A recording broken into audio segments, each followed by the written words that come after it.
Hello friends, welcome back to the channel. अब हम करेंगे एक्सरसाइज 2.2 के बचे हुए क्वेश्चन नंबर 4, 5 और 6।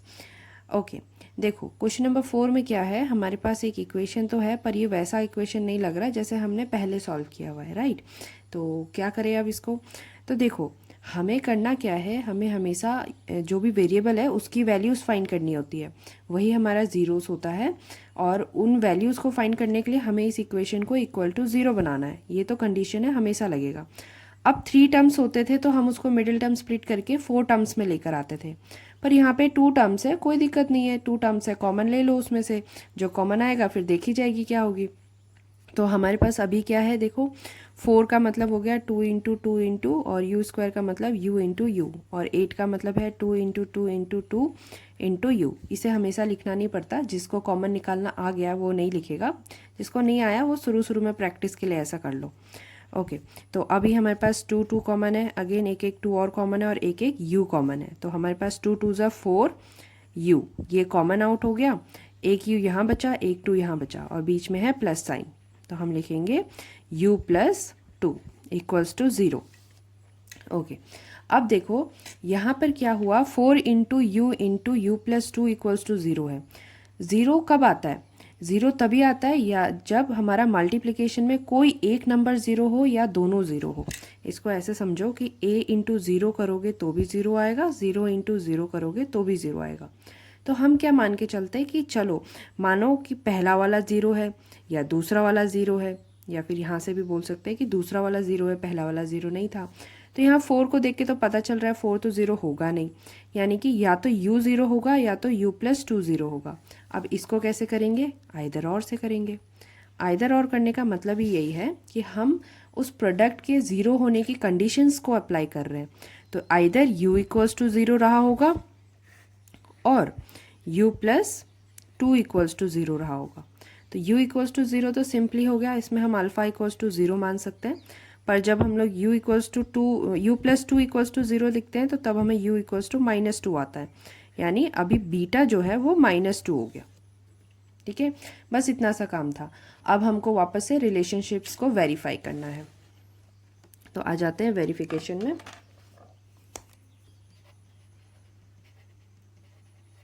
वेरिफिकेशन करने के लिए पहले हमारे पास सम ऑफ ज़ीरोज़ का है alpha plus beta. Alpha plus beta मतलब 0 प्लस -2, अभी अभी वैल्यू फाइंड करी हुई है, तो ये आ रहा है -2। ओके, अच्छा ए बी सी का क्या होगा, तो क्योंकि हमें अभी -b/a निकालना है ना, तो ए बी सी तो हमने यहाँ एक्सप्लेन किया नहीं। चलो देखते हैं ज़रा ए बी सी क्या है।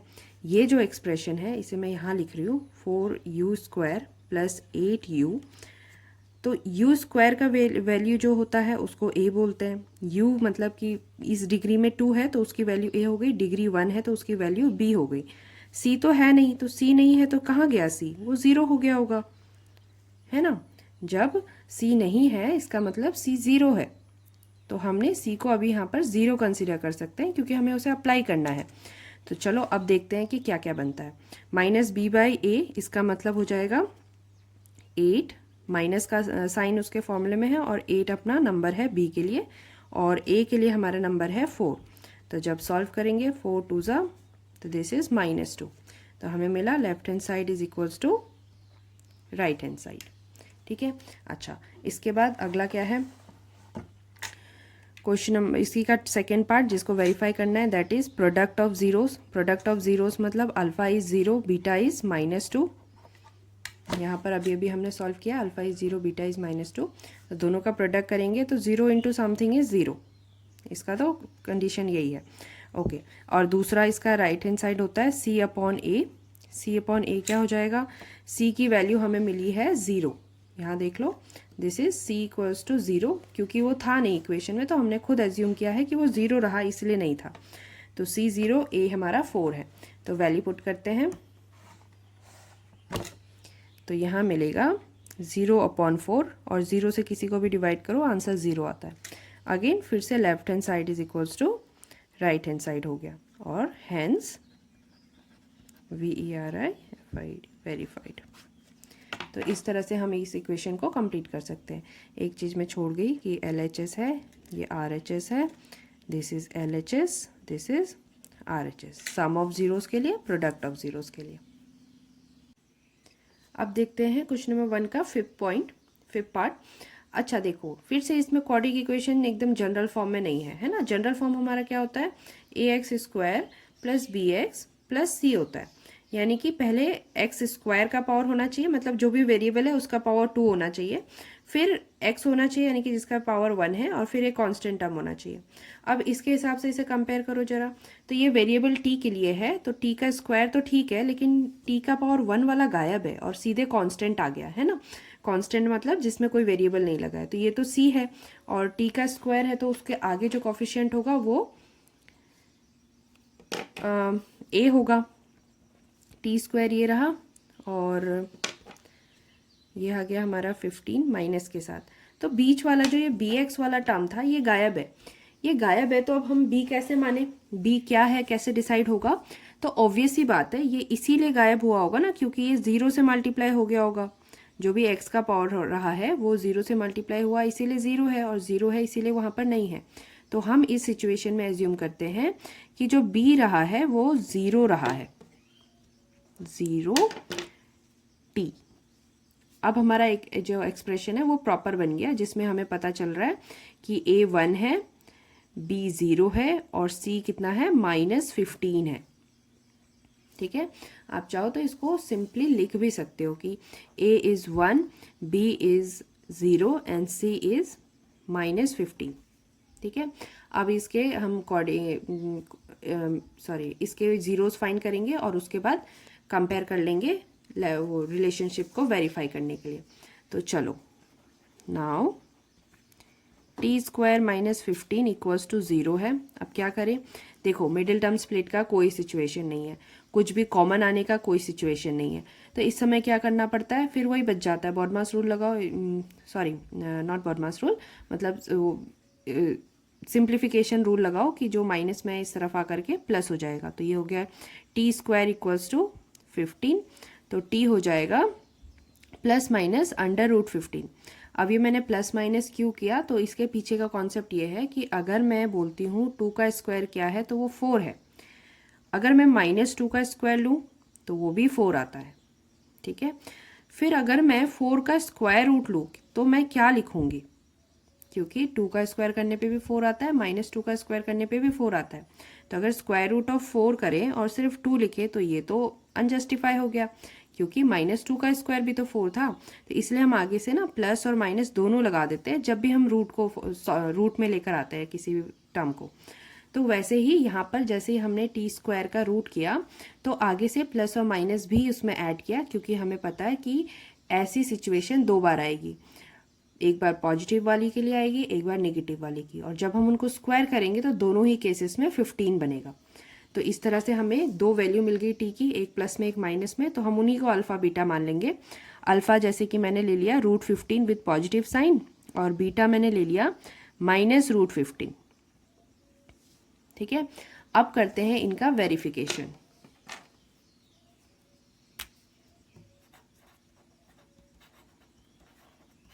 वेरिफिकेशन के लिए हमारे पास फर्स्ट है लेफ्ट हैंड साइड में alpha plus beta.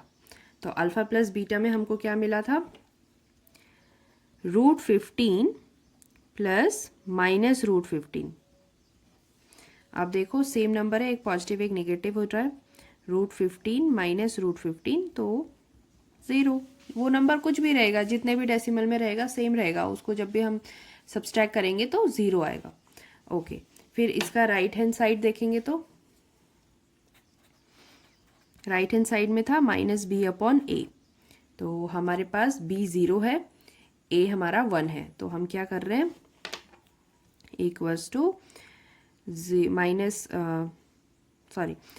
-0/a is 1, तो 0 divided by something is 0, negative का कोई मतलब है नहीं 0 के केस में। ठीक है, ओके। सेकेंड वाला जो हमारा सिंप्लीफिकेशन करना है that is based on product. तो अब हम क्या करेंगे, प्रोडक्ट ऑफ जीरोस को वेरीफाई करेंगे। LHS में होगा हमारा अल्फा इंटू बीटा, और RHS में होगा C/A। तो देखते हैं क्या बनता है। जैसे अल्फ़ा इंटू बीटा बोला तो हमने करना है √15 मल्टीप्लाई बाय -√15, ठीक है।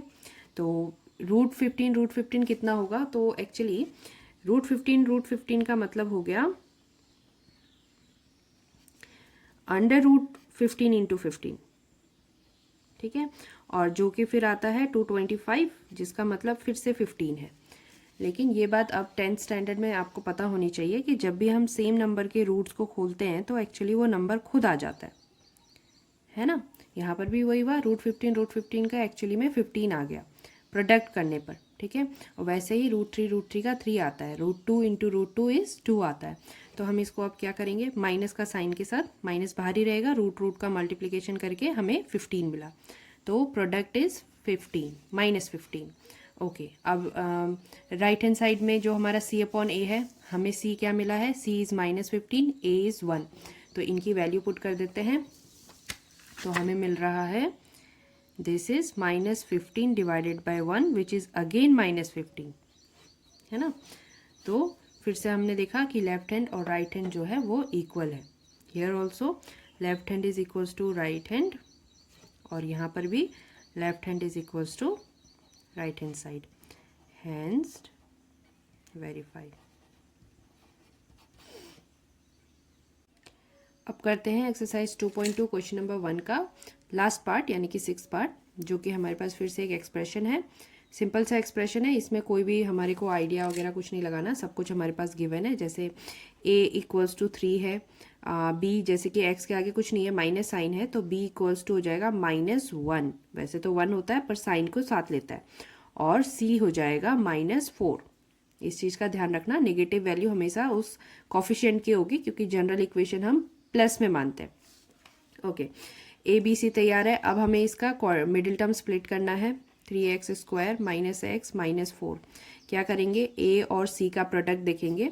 A मतलब 3 इंटू 4 12 होता है, 12 का फैक्टराइजेशन कर दो, 2 6 जा 2 3 जा 3 1 जा, ये आ गया 12 का फैक्टराइजेशन। हमें अब क्या करना है, वैल्यू लानी है 1। ऑब्वियसली प्लस करके तो आएगा नहीं, माइनस करके ही आएगा।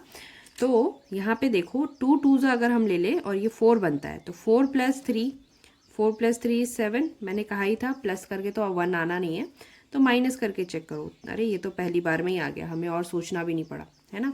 तो हमें मिल रहा है 4 3 = 12 और 4 - 3 इज़ 1। तो चलो इसको अप्लाई करते हैं। इधर हम लिख लेंगे 3x² माइनस बाहर ही रहेगा, क्योंकि हमने बस 1x के लिए सॉल्व किया, तो हम उसे लिखेंगे 4x - 3x bracket of -4। Okay, अब ये जो माइनस का साइन है इस पर हमें काम करने की ज़रूरत है, तो ये हो जाएगा 3x² ब्रैकेट खोलेंगे तो -4x और माइनस माइनस +3x एंड -4। अच्छा, अब इन दोनों में से कॉमन लेना है और इन दोनों में से कॉमन लेना है। मिडिल टर्म स्प्लिट करने का मतलब ये होता है कि हम 4 टर्म ले आए और फिर 2 2 के जोड़े बनाकर कॉमन आउट कर ले। ओके, तो इन दोनों में क्या कॉमन है, 3 और 4 में तो कुछ कॉमन होगा नहीं, 3 प्राइम नंबर है। x² और x में एक x कॉमन है, तो हमने x बाहर ले लिया, इधर बच गया 3 और एक x बच रहा है, और इधर -4 और x तो बचेगा नहीं, वो बाहर चला गया। ओके, अब यहाँ प्लस साइन है, प्लस साइन में कोई टेंशन नहीं, सीधे देख लो 3x और 4, अब तो इसमें कुछ भी कॉमन नहीं है, कुछ कॉमन नहीं है तो तब 1 कॉमन आता है, और ब्रैकेट के अंदर फिर से 3x - 4 हो जाएगा। अगर अटपटा लग रहा है तो ये चीज़ देख लो कि ब्रैकेट सेम आया कि नहीं। हाँ, दोनों का ब्रैकेट सेम आ रखा है, इसका मतलब हमने सही किया है। ओके, तो अब क्या करेंगे, इस ब्रैकेट को कॉमन आउट कर लेंगे, क्योंकि अभी हम 2 टर्म में आ गए हैं।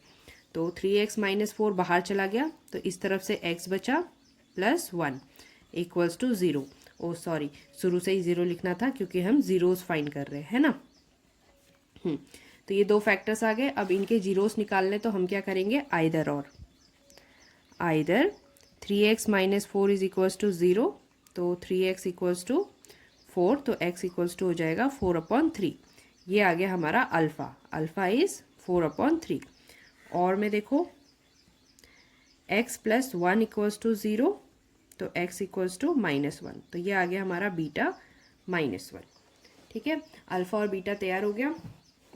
अब हमें क्या करना है, बस वेरीफाई करना है। ओके, तो वेरिफिकेशन के लिए पहले तो अल्फ़ा + बीटा का सम ले लो। दिस इज़ 4/3 प्लस -1, तो -1 है तो उसका मतलब नीचे भी 1 है। ओके, हमें जब भी सिंप्लीफाई करना होता है फ्रैक्शंस को तो हम क्या करते हैं कि डिनोमिनेटर सेम बनाते हैं। यहाँ तो 3 है, यहाँ 1 है, तो इसको हम लोग 3 बना सकते हैं। कैसे बना सकते हैं? मल्टीप्लाई बाय 3 कर दो दोनों को, ठीक है। तो अब क्या बना, दिस बिकम्स, ये तो 3 है, 3 को तो कुछ करने की ज़रूरत नहीं है। वैसे अगर हम देखते हैं तो हम क्या कर रहे हैं, 1 × 1 कर रहे हैं।